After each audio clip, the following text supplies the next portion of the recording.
கர்த்தராகிய இயேசு கிறிஸ்துவின் நாமத்தினாலே உங்களை எல்லாரையும் இயேசுவை தேடி என்ற இந்த ப்ரோக்ராமுக்கு வாழ்த்தி வரவேற்கிறேன். இன்றைய நாளுக்குரிய தலைப்பு ஆகஸ்ட் 16, 2024 ரெஸ்பாண்டிங் இன் வண்டர், ஆச்சரியத்துடன் பதிலளித்தல்.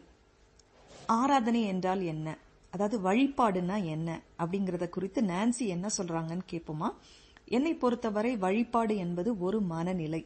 சில வகையான இசை மற்ற வகை இசையை விட மிகவும் வழிபாட்டிற்கு உகந்த விதமாக இருக்கிறது. ஆராதனை என்பதின் அர்த்தத்தை இவ்வாறாக நான் வரையறுக்கிறேன்.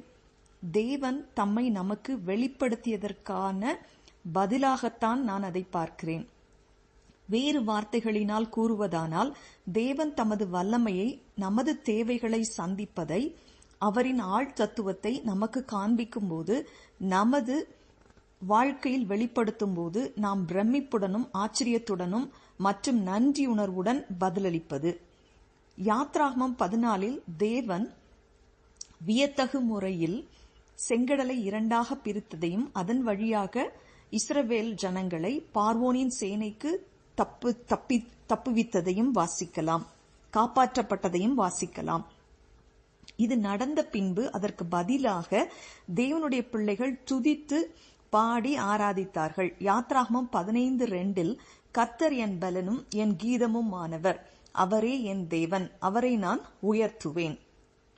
ஞாயிற்றுக்கிழமை காலை ஒரு குறிப்பிட்ட நேரத்தில் மாத்திரம் பாடல்களை பாடுவதை தாண்டி அவர் தமது வல்லமையை காண்பிக்கும் போது நாம் ஒவ்வொருவரும் ஒவ்வொரு நாளும் தேவனை பிரமிப்புடனும் ஆச்சரியத்துடனும் அவருக்கு பதிலளிக்க முடியும்.